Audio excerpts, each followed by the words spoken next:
सिद्धि, सिद्धि का मतलब है अचीवमेंट।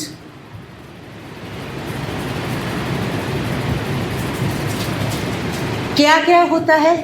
ये बोलते हैं कि योगा प्रैक्टिस जो करते हैं सिंसियरली, 8 स्टेप्स को जो फॉलो करते हैं, एक्चुअली यम जो है दैट इज सोशल नॉर्म्स, नियम जो है सेल्फ डिसिप्लिन, उसमें भी 5 है, देन आसन, देन प्राणायाम, देन प्रत्याहार, धारणा, ध्यान, समाधि।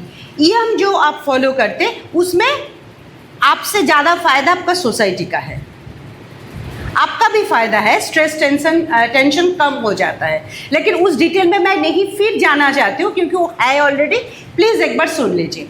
नियम जो है इससे एक्चुअली आपका इनर जर्नी शुरू होता है, आपका इनर जर्नी आपके अंदर की तरफ, क्योंकि आपका डेस्टिनेशन आपके अंदर पहुंचना है।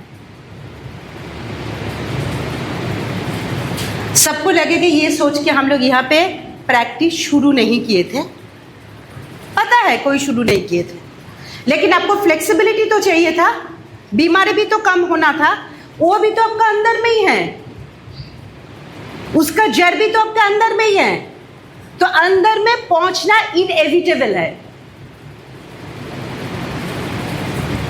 बट क्या होता है, ज़्यादा से ज़्यादा समय हम लोग बीच में भटक जाते हैं। क्यों जाते हैं ये हम लोग आज थोड़ा बहुत समझने का चेष्टा करेंगे। ये जो सिद्धि है अचीवमेंट, एबिलिटी, जो एक योगी का आता ही है। क्या क्या है ये? पहले हम लोग ये 8 सिद्धि का नाम सुन लेते हैं, उसके बाद धीरे धीरे हम लोग थोड़ा डिटेल में जाएंगे। क्या होता है? अनिमा, महिमा, गरिमा, लघिमा, प्राप्ति, प्रोकम्या, ईशित्व, वशित्व। इसके बाद हम लोग सुनेंगे एक्चुअली ये होता क्या है, तब आप लोगों को पता चलेगा, शायद किसी किसी का, आप लोगों को खुद को भी पता चलेगा, शायद आपके अंदर भी इसका कुछ है, ऐसे भी समझ में आएगा, आपके सामने देखने वाले बहुत लोगों को भी शायद इसका कुछ कुछ है। ठीक है? अगर हम लोग, हमारे हर शास्त्र ना सांध्य भाषा में बोला गया है। संध्या मतलब क्या है? ट्विलाइट। इस समय को आप ना तो दिन बोल सकते ना तो रात बोल सकते। जो उसमें दिन देखना चाहते उसके लिए वो दिन है, जो उसमें रात देखना चाहते उसके लिए वो रात है।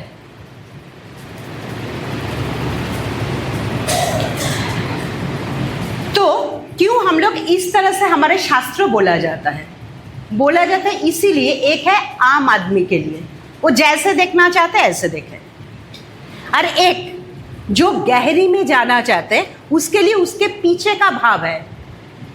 जैसे न्यूज़ होता है ना, न्यूज़ एक सामने आपका कुछ हेडलाइंस रहते हैं, कुछ रिपोर्टर्स बोलते हैं, लेकिन एक्चुअल न्यूज़ देखिए बिहाइंड द न्यूज़ रहता है। एक्चुअली हम लोग जब सोचते समझते तब समझ पाते। जस्ट लाइक दिस, हमारे हर शास्त्र भी ऐसे ही बोला गया। आप समझे तो भी अच्छा है, ना समझे तो भी अच्छा है। समझे तो पहुंच पाएंगे, ना समझे तो पहुंच नहीं पाएंगे, लेकिन कोई मुश्किल नहीं है, जहां पे आए वहीं पे रह जाएंगे। इसमें जो है अनिमा, फर्स्ट वर्ड अनिमा, ये जो वर्ड हम बोले ये हम लोग नाम बहुत यूज करते हैं, इसमें नहीं जान के, नहीं समझ के। अनिमा का मतलब है, अणु जो शब्द है इससे आए। अणु का मतलब क्या? एटम, बहुत छोटा चीज जिसमें ये दुनिया बना, एक एक अणु करके एक दुनिया बन गए। तो अनिमा क्या है? छोटा। अनिमा का पहले हम लोग एक स्टोरी सुन लेते हैं, उसके बाद बताएंगे ये एक्चुअली क्या है। ये स्टोरी एक्चुअली, ये सिद्धि का स्टोरी अब बहुत सारे रामायण में आपको बहुत ज़्यादा मिल जाएगा, महाभारत में भी मिल जाएगा, लेकिन रामायण में ज़्यादा मिलते हैं। अष्ट सिद्धि का जो मास्टर है वो है 2 इंसान हमारे शास्त्र में, जिन दोनों को सबसे ज़्यादा माना जाता है। एक श्री हनुमान, एक है श्री कृष्ण। और हनुमान जी के ऊपर ये बड़ था सीता जी का, क्या अष्ट सिद्धि उनको छोड़ के कभी नहीं जाए। तो अनिमा क्या स्टोरी है, हम लोग उस जगह से देखते हैं जब लंका में हनुमान को भेजा जा रहा है, लेकिन कैसे जाए, वो साधन उनके पास नहीं है। तो क्या किए थे, वो समुद्र को जाम करके चले गए थे। इसमें 3-4 चीज उनका सिद्धि का आता है। पहला, वो जब शुरू किए उसमें कौन रुके याद है किसी को? एक राक्षसी उनको रुके थे जब वो जंप कर रहे थे, सुरासा। क्या बोले थे, मेरे मुंह के अंदर से तुम्हें जाना पड़ेगा, नहीं तो हम जाने नहीं देंगे। तो हनुमान जी क्या किए, तुरंत एक सिद्धि का अनिमा के बाद जो है वो दोनों इसमें आता है, अनिमा एंड महिमा। वो अपने शरीर को बड़ा कर लिए थे। जब वो बड़ा करना शुरू किए, सुरासा क्या किए, अपने मुंह को भी उतना बड़ा करना शुरू किए। ठीक है, वो भी उतना बड़ा कर दिए। जब ये बड़ा कर दिए, हनुमान जी क्या किए, तुरंत अपने आप को छोटा कर लिए, जस्ट एन एटॉमिक फॉर्म। वो घुस गए उनके मुंह के अंदर, घुस के निकल भी आ गए। उतना बड़ा मुंह बंद होने में जो समय लगेगा, उसके अंदर वो घुस के निकल के आ गए। ठीक है, तो उनका बात भी रहे तो उनको छोड़ने में मजबूर हो गए, वो चले भी गए। तो इसमें आप बहुत ऊपर से अगर देखें, क्या दिखाई दे रहा है, अपने शरीर को हम लोग छोटा कर लेंगे, उसके बाद अपने निकल जाएंगे रास्ते में। और लंका में घुसने के समय भी वो किए थे, अपने शरीर को छोटा करके घुस गए थे। अपैरेंटली ही तो है स्टोरी, ये स्टोरी है। लेकिन एक्चुअल चीज को देखिए दूसरे एंगल से, from a yogic point of view. क्या है, वो पहले सुरासा के जो ईगो है ना, उसको सेटिस्फाई किए, खुद को छोटा कर लिए, अपने ईगो को झुका लिए। लंका में घुसने के समय भी वो किए। क्यों किए? उस समय अगर आप देखेंगे उस पर्सपेक्टिव को, जब ये युद्ध हो रहा होगा, रावण एक बहुत बड़ा राज्य के राजा थे, वेल्दी, पावरफुल। उनके सामने राम एक बेगर थे, कुछ भी नहीं है। तो रावण का ये प्राइड था, ये तो मुझे हरा ही नहीं सकते। अपैरेंटली वही है ना, मेटीरियल पावर को अगर आप देखेंगे, राम के पास कम था, राम जी के पास, रावण के पास ज्यादा था। तो इसमें राम जी को हार जाना इनएविटेबल था, लेकिन हारे नहीं। क्यों नहीं हारे? रावण का ईगो रावण को हरा दिया।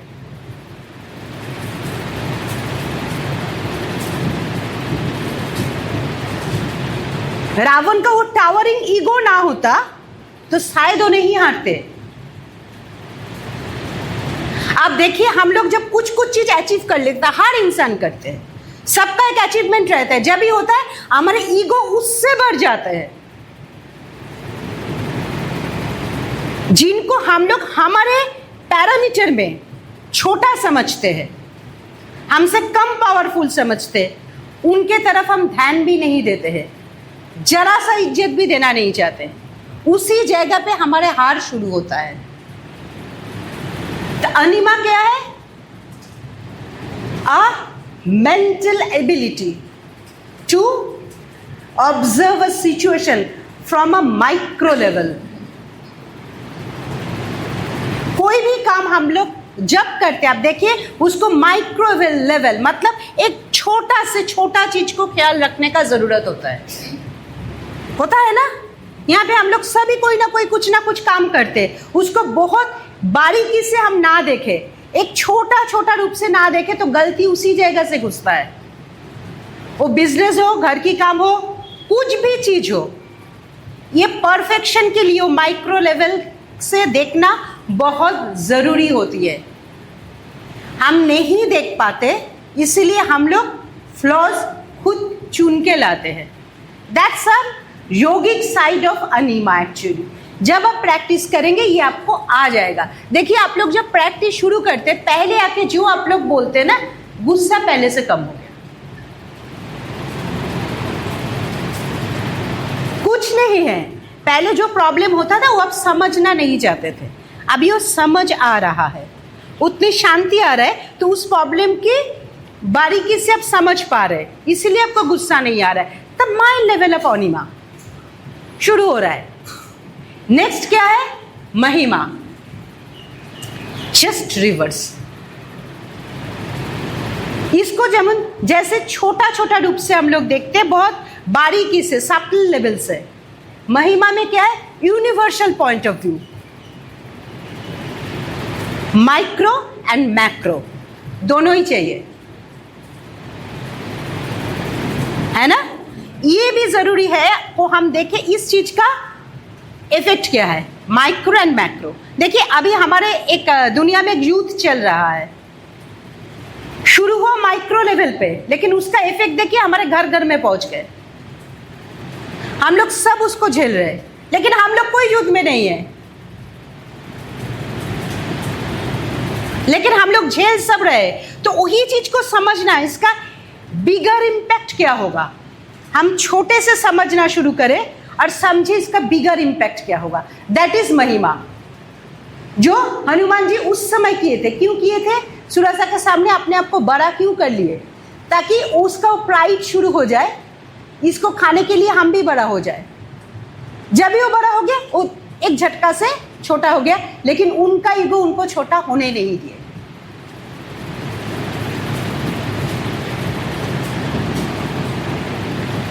ये सिद्धि है, इट्स अचीवमेंट। ये कितना बड़ा पावर है समझ सकते हैं। हर प्रॉब्लम का हाल आपके सामने है, ये सिद्धि अगर आपका आ रहा है। नेक्स्ट जो है गरिमा। गरिमा क्या है? वेट, गौरव, भारी, ठीक है। फिजिकल जो एक स्टोरी है वो पहले हम लोग सुन लेते हैं। महाभारत की स्टोरी है ये। जब पांडव लोग वनवास में थे, अज्ञातवास में थे, जब वनवास में क्या हुआ, भीम जी हमेशा ताकत के काम में भीम ही पहले आगे बढ़ते। द्रौपदी उनको बोले एक फूल के लिए सौगंधी पुष्प, अभी भी होता है ये जैस्मिन का एक वेरिएशन है एक्चुअली, लेकिन उस जंगल में ये रेयर था। लेकिन भीम तो ना सुन ही नहीं सकते, ना करेंगे ही नहीं, हम हैं और नहीं होगा, ये कैसे हो सकता है। तो निकल पड़े और लेने के लिए। रास्ते में एक बांदर उनके रास्ते के बीच में सोया हुआ है, बुढ़ा दुबला पतला सोया हुआ है एकदम रास्ते के बीच में। तो भीम जी उनको बताए कृपया आप हट जाइए मेरे रास्ते से, क्योंकि मुझे जाना है। तो बोले देखो हम बहुत बुढ़ा हो गए, हम हट भी नहीं सकते इस जगह से, तुम मेरा पूंछ जो है ना उसको थोड़ा उठा के हिला दो मुझे। भीम जी पहले गए, उनका पूंछ को पकड़ लिए दाहिना हाथ से, उठा नहीं पा रहे। फिर वो बायां हाथ लगाए, उठा नहीं पा रहे। दोनों हाथ लगाए, उठा नहीं पा रहे। पूरा ताकत लगा दिए, फिर भी उनको हिला नहीं पा रहे। तब पहले भीम जी को रियलाइज हुआ क्या ऐसे भी कुछ हो सकता है जहां पे मेरा ताकत कम पड़ सकता है, वो भी एक बुढ़ा दुबला पतला बांदर के सामने।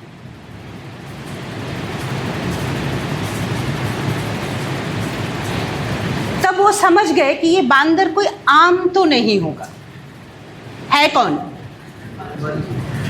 ये थे हनुमान जी। एक्चुअली भीम जी के भाई तो है, वो दोनों ही तो पवन पुत्र है।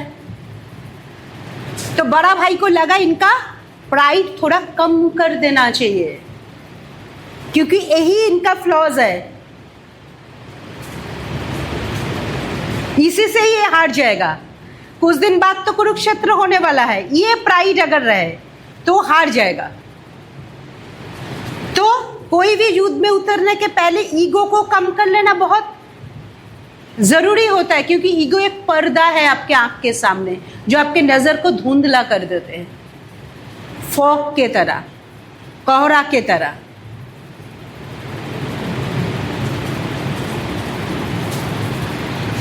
Then what is the yogic point of view of Garima? A crystal clear point of view with unshakable mind. जो जानते हैं ये ठीक है तो वो ठीक ही है, उनको समझने में उनका कोई गड़बड़ नहीं होता है। ये होने में समय लगता है, लेकिन जब वो हो जाते हैं वो हिलते नहीं है उस जगह से।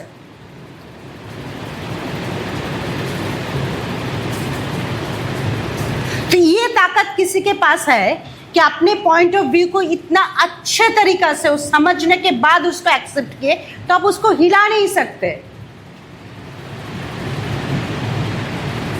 क्या होता है वो जो हम लोग देखते हैं ना, योगी ध्यान कर रहे, उर्वशी नाच रहे, लेकिन फिर भी वो हिल नहीं रहे, that is the example of गोरिमा एक्चुअली। ये सब मेटेरियल चीज में उनका आइडियोलॉजी हिलता नहीं है।